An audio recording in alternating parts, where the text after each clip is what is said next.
So ayan guys, another na videos na naman natin to ulit. So ayan. So ngayon pala guys ay napakadami ko ng upload sa YouTube channel ko. So ayan, yung nagpalaro si Mami sa birthday ni Kent. Pati nagpa New Year pa kami. So ayan. So 2026 na ngayon. So ayan, 2026. So ano ngayon? January 3. So ayan, January 3 ngayon, date January 3.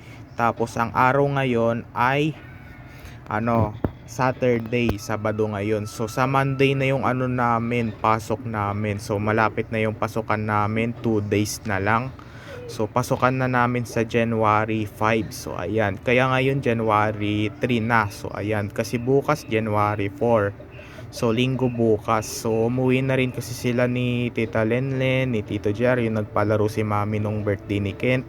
So January 1 na lang daw yung kaya ang birthday, kasi nag-birthday na lang si Kent sa January 1. So ayan. So wala kasi sa December 31 kasi mag New Year pa yon. So ayan. So ngayon ay tapos na magbagong taon. So 2026 na, January 3. It's Saturday. So ayan, Sabado ngayon. So pasukan na namin sa Monday sa January 5. So ayan, ang haba ng bakasyon namin nung Christmas party pa namin, umabot na tayo ng January 3, no? So January na agad. So ayan, so meron tayo ditong example. So ayan, so ito guys yung ating fraction. So ayan, so ang gagawin natin dito, fraction to percentage. So aanin natin kung ilang percent ba to. Ayan, ilang percent tong 47/50. So kunyari ito yung score mo. So nakakuha ka ng 47 na score hanggang 50. So tatlo lang ang mali mo. So ilan yung grades mo dito? Ilan yung makukuha na grades dito? Makaka-line of 9 ba? Makaka-line of 8. So ilang percent yon? So ito ang gagawin natin. So meron tayong 47/50. So 47/50. Ayan.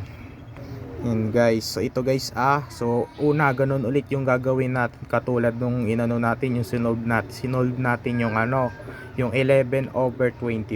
Yun yung ginawa natin, yung pinakita ko sa inyo noon, no, nung December 30 pa lang, yung yung dun sa may questions talaga, dun sa may YouTube learning. So ayan yung mga papipilian, tatlo.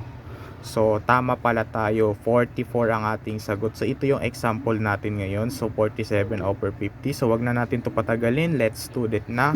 So ang gagawin natin ay i-divide lang natin yung 47 sa 50. So ayan, so 47, unahin muna natin yung 47 dito sa loob. Ang 47 natin ay yan, na dividend yan. Tapos ang 50 natin ay divisor. So ayan. So bago yan ay maglagay na muna tayo ng decimal point. So ayan, decimal point sa katabi ng 47. Ayan. So maglagay tayo ng 0. Ayan, maglagay tayo ng 0 dito. So magiging magiging 470. So yung 47 natin ay naging 470. So ilang 50 ang meron sa 470? So ito so i-add lang natin yung divisor natin na 50. Mag-add lang tayo. So ayan, so ito guys, so 50 hanggang makaabot tayo sa 470. So i-post muna natin guys, i-post muna natin. Okay lang yan, matututo pa rin kayo. Okay, so ito na ulit yung ginawa natin. So ayan, yung katulad ulit nung natin, yung in-add natin yung divisor natin na 25. So ganun ulit dito sa sa 50. So ayan, ganun ulit katulad sa 25. So i-add lang natin yung natin, divisor natin. So ilang 50 ang meron sa 470, pero nasa 450 na siya. So medyo pag natin siya ng 20 plus, so pag in-add natin to ng 450 plus 50, ang magiging sagot na niyan ay 500. So lampas na siya sa 470. So bibilangin na natin yung natin, yung na-add nating 50 sa divisor. So 1 2 3 4 5 6 7 8 9. So ang 470 divided by 50, ang magiging sagot ay 9. So ayan, 9, 1, 2, 3, 4, 5, 6, 7, 8, 9. So ayan kasi 470 merong siyam na 50. So ayan, so ilalagay natin dito yung 9. So ayan, 9. So 0.9. So maglalagay pa ba tayo ng 0? So syempre maglalagay tayo ng 0 diyan. So at saka i-multiply natin yung 9 sa 50. So ayan, so tignan natin dito. So ang magiging sagot diyan ay 450. So ayan, 450. Ayan, tsaka natin i-subtract. So 470 minus 450 ilan? Okay.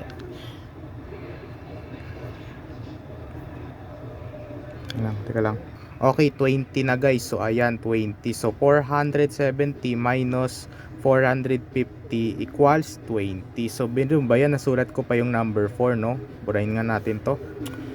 Nahirapan tayo. So magdagdag pa tayo ng isang 0. So ayan, magdagdag pa tayo ng isang 0 guys. So yung 20 natin ay magiging 200. So ayan, so i-divide na natin siya. So 200 i-divide natin sa 50. So ilang 50 ang meron sa 200? Tignan natin dito. 1, 2, 3, 4. So 4 lang. So 4. So isulat natin dito yung 4. So at saka mag-multiply na tayo. So 4 times 50. So itignan natin dito. Syempre nasa 200 pa rin. So ayan, 200. So i-subtract na natin. So meron na tayo ulit na magkaparehong number na 200. So ang magiging sagot na dyan ay 0. So ayan. So meron na tayo. Ito na ang final answer natin. So 0.94. So i-remove pa rin natin yung decimal point. So ayan. So meron tayong kahit hindi pa rin natin yung final answer. So i-remove natin yung decimal point sa sa right. So ayan, i-remove natin. So ng dalawang beses. Ayan, ang labo tuloy ng video ko. So meron tayong 0.94. So 94 na yung sagot natin. So i-remove natin yung decimal point sa right. So 1 ng dalawang beses, 2. So ang magiging sagot dito ay 94%. So ayan, 94%. So ito na ang final answer natin. So 94% sa 47 over 50. So pag inano mo kasi yan sa grades mo, halimbawa ang score mo ay 47 over 50 sa exam yun na exam, 50 items. So pag 47 over 50, tatlo lang ang mali mo, ang grades mo dyan ay 94. So 94% ang tamang sagot natin. So ano mo nga dyan kung tama na naman ako. So ayan.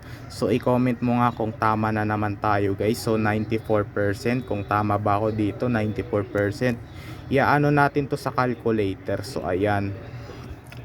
Or 94% ba yung tamang sagot natin. So ayan. So pasukan na namin sa January 5 guys. So ayan, balik na ulit kami sa klase. So kahit third quarter pa lang namin, so nakapag-practice na tayo sa pag-aaral natin. Nung bakasyon pa lang, nung December pa lang, ngayon January na, 2026 na. Kasi sa susunod 2027 na. So ayan, so kasi sa next year daw, palakihan daw ng hipon. Ano ba yan? Ipon. So ayan, hipon tuloy. H pa. Ipon, palakihan daw ng ipon ng pera. Kasi ang pera ko daw, ano ba yan? Ang pera ko daw ay umabot na yan sa halagang ano ba yan? 3,000. So ayan, sa halagang 3,000 yung pera ko. So nandito kasi sa wallet ko guys, dito. So itong mga pera ko dito sa loob ng wallet ko ay umabot na to ng ng 3,000. Ang total nito ay 3,000 na. So yung pera ko ay 3,000 na. So 3K na yung naipon ko pa nun. So hanggang dito na lang muna ang video natin ngayon. So bye.